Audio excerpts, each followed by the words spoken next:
Let's talk about source and spirit. Jeremy, you had some thoughts when we were talking a little bit ago. Go ahead. Yeah, so one frame is that there's this concept of source, or that which creates or that which generates, which is general across umpteen like religious notions of that which is worthy of worship. So it may be, the creator God, it may be the sun, which is the source of all of the energy which powers our world. It may be nature, which is the, say, generator of the food and the water that we experience. But over and over and over again, the things that created us or the things that generated us become the objects of worship.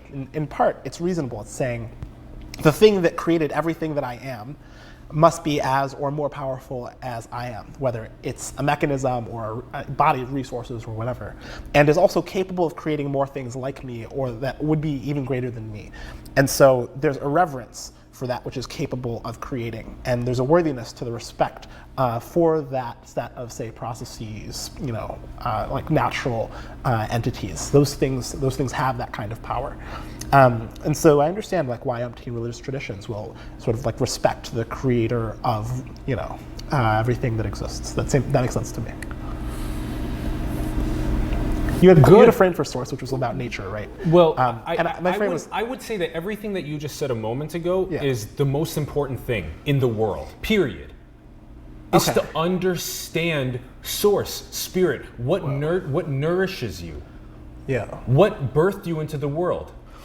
This whole process of evolution to get to this point, and every day the nourishment that we get from the air, the water, the food, and this ecosystem that we live on, that we are so disconnected from, that we have built the issues in the social fabric that we have today, the self-dealing incentive structures that we have today, the mental disorders that we have today. All of those things are a direct reflection of our inability to understand where we came from. So it is the most important thing to understand the generator, the mother, source, or spirit. What is more important than that? How can we be so egotistical to think that there's something more important than understanding where we came from and where we're going with this source and spirit? So there are a few things there. Okay. One is this sort of form of nativism or traditionalism, which is easy to get to if you say all things that are deviations from where we came from are basically dangerous or could lead to us being disconnected from where we came from in a way that should be avoided. Where I'd say that almost all dramatic growth and change is going to create a situation where, say, an evolved organism that's used to one environment is now in a very different environment, say because humans changed our environment in umpteen fascinating ways. And now humans are evolved for an environment that we are not living in. And so we're going to have all sorts of instinctual reactions to things in this new environment that are uncalled for or that are no longer useful, and are also going to be poorly adapted to umpteen things that happen in that environment because we failed to evolve in the environment that we're living in. And so one answer might be, oh, well, actually, we need to return to the environment that we were made for, that is the sort of source of us. And it feels opposed to a progression where there's some vision for what kind of way of being is possible. And it certainly involves going out into this sort of chaotic region where you don't understand everything that's happening, where you end up, say, creating so much affluence that some huge fraction of the population doesn't have to deal with problems on a day-by-day basis that humans are accustomed to dealing with, and so feels meaningless in the face of the absence of problems. And so I think there are umpteen issues that come up existentially and that are drivers of, this sort of mental disorders that you're describing, which are a function of us having created generators of all of the resources that sustain us, whether it's food and the Green Revolution creating technologies that allowed us to, say, plant substantially, more, wheat and grain and harvest scales that were unbelievable, where some tiny fraction of the population is responsible for That's not connecting to food whatsoever. That process is actually disconnecting from food. I agree. The whole idea of ubiquity of food on every street corner, anything you want, anytime, convenience, drones delivering it to you, is all obfuscation. It's distraction. You don't even know, I don't even know how to fucking garden our own food. So I'm so disconnected from Mother Earth's soil systems, the nutrients, the care that has to go into a seed for it to grow into a tomato plant or a head of lettuce, that I have to go and give a piece of paper to a store to buy that in exchange for what I gave my time for. That's right. That process in itself is an obfuscation, a manipulation, and a deception away from source and spirit. So all of the things that you list, and Steven Pinker lists, and the techno-utopians list about how everything's so fucking great right now, that notion is actually cancerous. It's taking us away from the truth to say that it's all so damn great because we don't have smallpox, measles, and we have vaccines, and we have ubiquity in food, ubiquity in electricity. There is nuance to this. There is nuance to this. The fact that you can now get access to a portal that gives you access to all knowledge that's ever been created so far on this thing called the internet is good. And how about this? How about you have to graduate from connection to spirit and source first, and then you can get access to the computer? Why not that? So, yeah, there's a lot there. You bring up a few worthwhile issues. So one, the fragility that comes out of the systemization of processes that used to be natural, where information used to be distributed across people. That is the information about, oh, I know how to grow this plant and how to eat it. I know how to hunt down this animal, and how to prepare that food. That knowledge is lost in the face of mechanisms that society created via specialization and via the technologicalization process, right? So I now am hyper-specialized. And in order to learn how to do all of these old things, I have to master a set of techniques that basically are old or feel antiquated. That's a real issue. I have the sense that it being the right way to live, or the truth, that is all of the, well, I don't know, it depends on where you want to stop, right? Like what amount of technology is acceptable? Is it okay to use spears? Is it okay to use bows and arrows? I guess all these can create minor forms of disconnection. And one thought is in practice, you identify it as being the truth because it is the environment in which we were generated, like it's our evolutionary history. But if we had some sort of different source, then that would be the thing that was most sort of worth being in touch with. Jeremy, let's take it from a different angle. There's a different way to approach this that will likely drive a deeper sense of gratitude, okay? A deeper sense of connection. Gratitude towards source. Spirit, towards source. Okay. So source in the abstract is very different than the particular source, which is nature and the way that humans operated in nature. Source is everything. Source is all that is. Spirit is all that is, okay? That is what it is, all that is. Okay. And in this realm, in this physical realm that we live in from Big Bang until now, this earth generated around this star, and this is what we have as a home. Our home is on fire because we are not connected. The house is on fire because we're not connected to the house. Interesting. We're not connected to. Let's do this. Let's do it through a gratitude practice. Okay. You were wherever you were prior to being birthed into the world. Yeah. Okay. And you were birthed into the world. Mm-hmm. The moment that you were birthed into the world, you were given the most divine thing, which is life. So with that being said, how often do we ground ourselves with the beauty of life, with how in awe we are about how we are alive every moment right now, and how we're breathing the air to nourish us, eating the food to nourish us, the water to nourish us? How much gratitude do we have to our parents that birthed us into the world, and their parents that birthed them into the world? How much gratitude and connection do we have to this house? Really, how much? How much do you have? Yeah. How much? Think about it, reflect on it. How much do you have? Do you think that your machine learning career trumps your connection to everything that I just said? Yeah, I guess I don't live in that conceptual frame, but I would say that we as a species are a form of runaway life that has disconnected in a way that every other form of life has sort of failed to disconnect.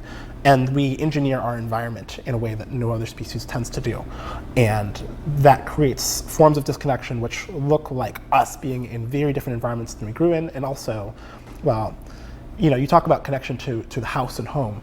The house and home was created by us as a way to design an environment in which we can more effectively live than in base environment. The house and home was created by source spirit, all that is. It generated us and we generated it. 4 billion years old. This is not something we made. So when you say house, I took you to be literally meaning people live in houses and they build the houses they live in. House as an abstract thing, which is Earth, which is our home. Okay? That is house. Right. So our home is being pillaged. And it's inhospitable to us in almost all places. And it is our ability to construct We're homes poor and stewards fires of the house that we live in. It's not inhospitable. It's very beautiful. No, like the Arctic is like, so there are umpteen places where humans were not capable of living until they developed the technology that allowed them to construct long-term, like gardening and farming is really unusual, right? Like for the most part. For the vast majority of civilization, it was the most important thing that we were doing. Oh yeah, and in a lot of ways it's still important. It's just now it's doable by a very small fraction of the population with like quality technology. So now here's that argument of, we live in the best times possible. Well, actually in the past we were more connected to where we came from. Right. And so there's a return to the past. Well, maybe in this scenario of tech utopians, we are a runaway species. We are the human race. We broke away from all of those silly plants and animals and insects and source and spirit, and we're heading towards the moon and to Mars and to colonizing the galaxy. And that's exactly why we're engineering new forms of life, which are more varied and dynamic than could have been imagined otherwise. Excellent. So we can have hundreds of billions of people roaming. We wrote life down. More creativity, more longevity. Yeah, that's right. We created new forms of things that are not life, but are, in umpteen ways, different and more interesting. That trajectory into the cosmos will be completely different if we go with the current level of maturity that we have versus if we learn how to take care and steward our own house first, I think it's the mechanism. And then go into the cosmos. Right now, it's a bunch of kindergartners that were given flamethrowers that are trying to compete to get into the cosmos. Versus if it was a bunch of grandparents that actually, with grandparental wisdom, that actually knew how to steward a house and then go and collaborate and compete in making their way into the cosmos. I love the technology and science side of things. I love it. But the tech and science in so many ways is disconnecting us from taking care of the house. And there's 7.9 billion of us that are disconnected from taking care of the house. Yeah, I think that there's an extreme power that our science and technology has given us, and wielded improperly is extremely likely to lead to the end of us. That seems right. The fact that it happened to not to is surprising. To previous civilizations. That's right. So I think wisdom is one way to attempt to get around, say, difficult coordination problems. But for the most part, we are like kindergartners because we are still using basically super simplistic economic technology, and it's mediating our behavior. The way that people prove themselves is by building more and more powerful systems. And if that's the only way each individual in this collective has to get ahead, they will individually do that thing. And if there's some notion of cooperation among all individuals, where for the collective it would be better to do something else, there's no person who can independently change the, say, beliefs of the collective. And so you try to, create a social movement around being in line with source in a way that would change the behavior of the collective. But even that mechanism, the hope of, say, spreading some spiritual belief, broadly and deeply enough that some huge number of people change their behavior successfully, that ability is very weak in us. We don't have that kind of social technology, and when it succeeds heuristically and unintentionally. And usually over the course of many, many centuries. It took ages for, say, Christianity to move from its inception out. For most sort of religious traditions, it takes ages for them to propagate. So I'd see that our, say, like social mechanisms and our mimetic mechanisms are still very heuristic and out of our control. And what progress looks like is... They're out of our control because we're being deceived. We're being manipulated. I don't think it's agentic. I think like nobody's capable of controlling, and that's part of the problem. Where I basically see there's being many mechanisms that drive our behavior. Nobody's capable of controlling. The social fabric that we live in was built by people no more intelligent than any normal person. Oh, no, they didn't build the social fabric. They built the mechanisms by which information is propagated. But they certainly didn't like build the worldviews of the people involved. They affect the worldviews of the people involved dearly. Ever since 10,000 years ago, getting to this point of everything from agriculture to industrial revolution to information technology age, it has been happening over and over again that we went from having a kin tribe level fitness where I would love you and you would love me and we would help each other evolve to the highest level of fitness together, to now with 8 billion of us, it's like you're a stranger, I'm a stranger, I'm gonna self-deal for my own corrupt purposes and try and get you, manipulate you to believe what I'm selling you as a materialistic thing is worthwhile.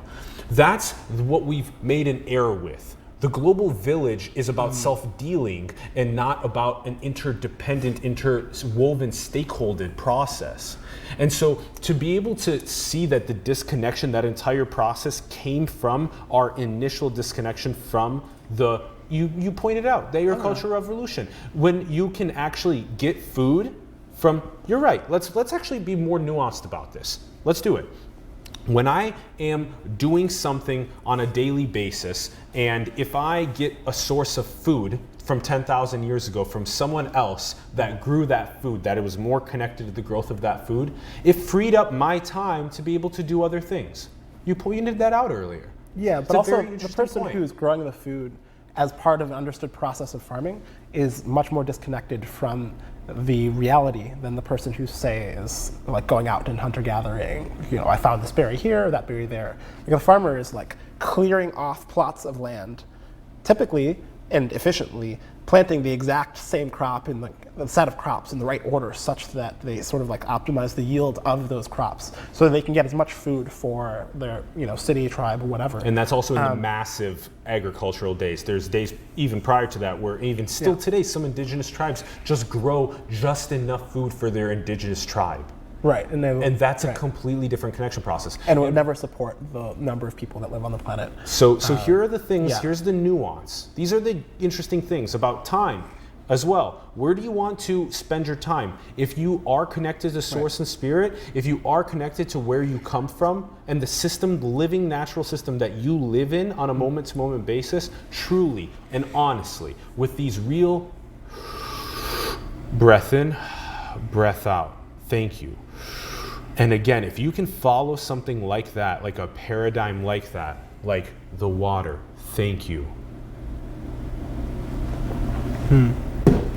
For the nourishment, thank you. That if we can follow a paradigm like that, we can do whatever we want with our time. And it brings so much more maturity to us to be able to solve these things of how do we prosper moving forward. All of the errors are a direct reflection in the mirror of our disconnection from source. Yeah, I'd say that the gratefulness especially is connective and creates community and makes people feel the appreciation that's like essential to them feeling like their worthfulness. There's this like really deep desire for like the love, like, both of the romantic partners, but like the love of like everyone around you and from you to everyone around you. And so I think almost every form of connection to source, whatever religious tradition it would be, tends to involve the creation of strong communal bonds. And that, well, really is, like a human being is super fucking important. And in its absence, you get this sort of mental degradation that you would expect to get. And that's where we live right now. So everyone, thank you for watching. I just want to say, do one thing only, connect to source and spirit more often. Consciously connect to the ecosystem that gives you life and that supports you, and teach other people to do the same. Go with them to the sacred grounds of our planet and connect deeply to them. So Thank you. Cool. You can click stream where the mouse is right now. Yep. And then click record right next to that.